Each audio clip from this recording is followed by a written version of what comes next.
ये बम लेके घुस जाते तो क्या हालात होते। बुलडोजर चलना चाहिए, और मैं तो ये मानता हूं बुलडोजर किसी पे ना चले, लेकिन अगर चले तो सब पे चले। अभी आपने देखा ना जेपी नड्डा साहब कैसे हु चिल्ला रहे थे, जैसे लग रहा था 12वीं क्लास में पढ़ते हैं, और मैडम चली गई कि शोर मत करना बच्चों। हुल्लड़ करना होता है संसद में बैठ के, हु चिल्लाना होता है, तालियां पीटनी होती हैं, नारे लगाने होते हैं, मुसलमान एमपी को जो है गाली देना होता है, महिलाओं का सम्मान खत्म करना होता है, जो एमपी आपके खिलाफ बोले उसे धक्का मार के पार्लियामेंट से निष्कासित करना होता है। यह है आपका संविधान और यह है आपका नेतृत्व। एरर आपकी नजरों में आ गया है कि आपको वो लोग सिर्फ दिखाई दे रहे हैं जो विपक्ष में हैं। ये देश का उपहास उड़ाने वाला कांड है। ये कांड देश में सुरक्षा की पोल खोलने वाला कांड है। ये कांड देश में सरकार को के जो सीरियसनेस है उसको उजागर करने वाला कांड है। तो में लड़ाई लगानी हो तो उसमें तो मोदी जी तक कूद जाते हैं कि संविधान इधर जाएगा और कब्रिस्तान उधर जाएगा। गरिमा किसी प्रधानमंत्री या किसी राष्ट्रपति की नहीं गिर रही है, गरिमा इस देश की भी गिर रही है। मसला ये है कि जब आप सत्ता में होते हैं तो आप ये भूल जाते हैं कि आप सत्ता से बाहर जाएंगे। एक असम का सीएम है, पहले कांग्रेसी था तो बहुत सेकुलर था, अब भाजपाई हो गया तो एकदम कम्युनल हो गया है, तो एक से एक बात करता रहता है बेसिर पैर की।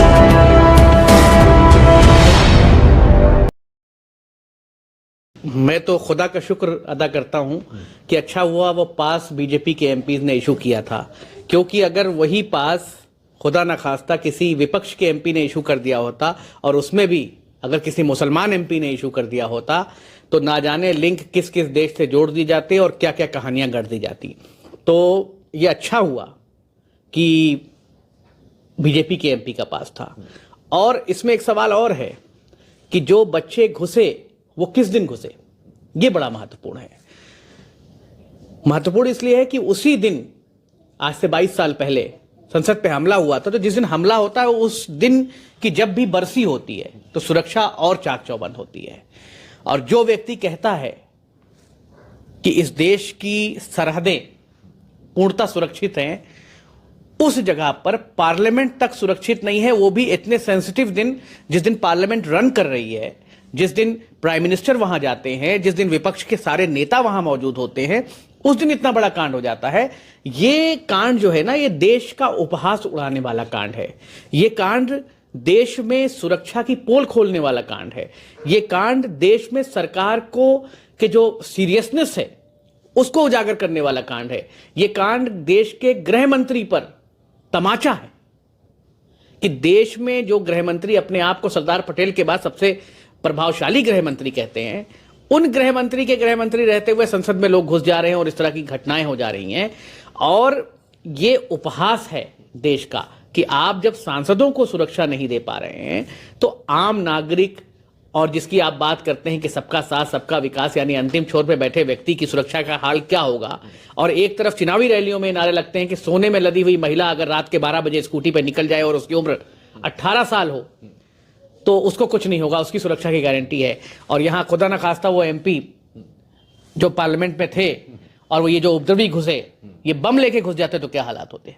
तो इसलिए ये उपहास है। और जिस तरीके से सारे वादे खोखले हैं उस तरीके से ये भी लगता है मुझे कि सुरक्षा वरक्षा पर भी खास ध्यान नहीं है, सिर्फ अपने मित्रों पर ध्यान है। नहीं, मेरा एक इसमें कहना है, महुआ मैत्रा को अभी सस्पेंड कर दिया गया, लेकिन जिस एमपी ने पास इशू किए जो खुलेआम पूरे देश ने देखा, उस एमपी को सस्पेंड तो करने की बात छोड़िए, अभी तक उसे कोई शोकाज नोटिस भी इशू नहीं किया गया।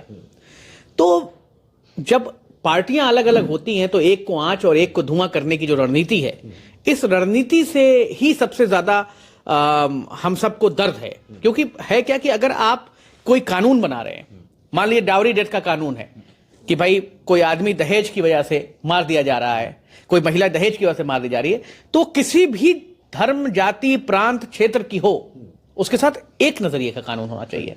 इसी तरीके से एमपी चाहे विपक्ष का हो और चाहे पक्ष का हो, आज तो संसद ने उपहास उड़ा के रख दिया देश का कि जो सांसद वहां मौजूद नहीं था उसे आपने निलंबित कर दिया, और उसके बाद आप ये कह रहे हैं कि मैनुअल एरर है।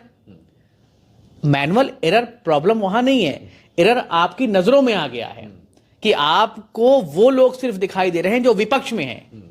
अभी आपने देखा ना जेपी नड्डा साहब कैसे हु चिल्ला रहे थे, जैसे लग रहा था 12वीं क्लास में पढ़ते हैं, और मैडम चली गई कि शोर मत करना बच्चों। आप राष्ट्रीय अध्यक्ष हैं, आपकी एक संजीदगी है। अगर आप लोग इस तरीके का काम करेंगे तो आने वाले बडिंग पॉलिटिशियंस जो हैं, चाहे आपके यहां हो चाहे देश में कोई भी बन रहा हो, वो क्या सीखेगा कि हुल्लड़ करना होता है संसद में बैठ के, हु चिल्लाना होता है, तालियां पीटनी होती हैं, नारे लगाने होते हैं, मुसलमान एमपी को जो है गाली देना होता है, महिलाओं का सम्मान खत्म करना होता है, जो एमपी आपके खिलाफ बोले उसे धक्का मार के पार्लियामेंट से निष्कासित करना होता है। यह है आपका संविधान और यह है आपका नेतृत्व। और इस नेतृत्व पर आप गर्व से करेंगे भैया भारत जो है वो विश्व गुरु बनने जा रहा है। विश्व गुरु बनने के लिए सबसे पहले जरूरत किस बात की है? सड़कों की जरूरत, पुलों की जरूरत, बिल्डिंगों की जरूरत से कोई विश्व गुरु नहीं बनता। विश्व गुरु बनने के लिए सबसे पहले सामान्य अधिकार और सबके साथ न्याय, यही इंपॉर्टेंट है। आप दुनिया में कोई भी देश देख लें, मैं इसका एग्जांपल देता हूं आपको। एक ब्लैक को अमेरिका में मार दिया गया, जॉर्ज फ्लॉयड, उसके बाद एक हैशटैग चला ब्लैक लाइफ मैटर्स और पूरा अमेरिका हिल गया। आप देखिए आए दिन दलितों के साथ अत्याचार हो रहा है, मुसलमानों के साथ अत्याचार हो रहा है, दबे कुचले गरीबों के साथ अत्याचार हो रहा है, लेकिन उस पर कोई कुछ भी बोलने और करने को तैयार नहीं है। कभी मुख्यमंत्री नहीं जाते हैं, लेकिन कोई ऐसा मुद्दा मिल जाए जिसमें सिर्फ जो है दो लोगों में लड़ाई लगानी हो तो उसमें तो मोदी जी तक कूद जाते हैं कि शमशान इधर जाएगा और कब्रिस्तान उधर जाएगा।